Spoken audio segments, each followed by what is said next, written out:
नहीं रह गया है। अभ्यर्थियों में लाठी चार्ज कर रहे हैं, ये गलत बात है यहाँ पर कि जब तक इन बच्चों की मांग पूरी नहीं हो जाती है हम लोग यहाँ से नहीं हटेंगे। जो हमारी सरकार का दिशा निर्देश होगा वही सत्य है और वही उसी का हम समर्थन करते हैं।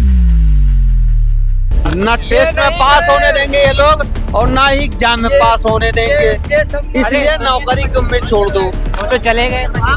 अरे वो चले गए, जवाब नहीं है ना। बच्चे आंदोलन कर रहे थे, फिर पुलिस द्वारा लाठियां बरसाई गई, क्या कहना चाहेंगे? देखिए पत्रकार महोदय, विपक्ष तो बहुत कुछ बोल जाएगा। नहीं, विपक्ष की बात नहीं कर रहे, वहाँ पर शासन प्रशासन द्वारा जो लाठियां बरसाई गई हैं बच्चों के ऊपर, क्या कहना चाहेंगे? नहीं सरकार देखिए तो आप ही की है। बच्चे तो हमारे घर के, आपके घर के हैं, जो बेरोजगार हैं, अपनी मांग को लेकर के मांग करते हैं सरकार से। मगर एक चीज जान लीजिए कि भारतीय जनता पार्टी उत्तर प्रदेश में भी और बिहार में भी कोई एक दो प्रांत की बात नहीं है। जिस प्रदेश में जो बेरोजगारी या जो मांग पत्र, जो छात्र जीवन या छात्र छात्राएं हमारी बहनें जो मांग कर रहे हैं, वो मांग गलत नहीं है, सही है। हमारे सरकार के नियमानुसार जो वैकेंसियां निकाली जा रही है, जिसमें बच्चे जो पढ़े हैं कंपटीशन में परीक्षा दिलवाई जा रही है, उसकी मेरिट बनाई जा रही है। तो जो पढ़ने वाले बच्चे हैं वो मेरिट में परीक्षा में पास हो जाते हैं, हम उसमें उनको नौकरी दे देते हैं। बात यहाँ परीक्षा की ही हो रही है, उसमें 2 शिफ्ट में परीक्षाएं होंगी। नॉर्मलाइजेशन का मतलब ये है कि जो 95% वाला बच्चा होगा उसका सिलेक्शन हो जाएगा और 100% लाने वाला रह सकता है उसमें।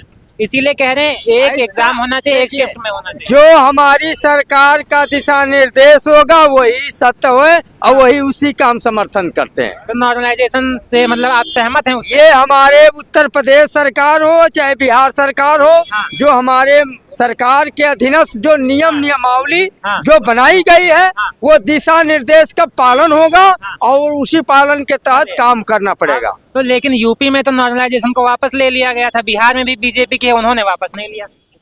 ये अपने अपने ढंग है, अपने अपने नियम है, कानून है। किस ढंग से बिहार की सरकार मांग कर रही है, जो बच्चों की मांग है वो बच्चों का जायज है और सरकार के नियमानुसार।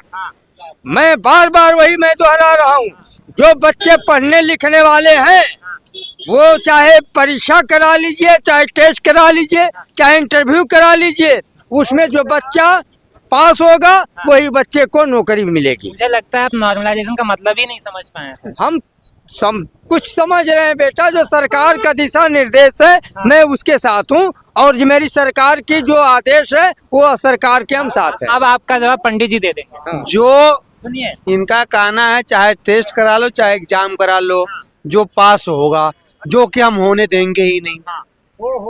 ना टेस्ट में पास होने देंगे ये लोग और ना ही एग्जाम में पास होने देंगे, इसलिए नौकरी की उम्मीद छोड़ दो। वो तो चले गए। अरे वो चले गए, जवाब नहीं है ना।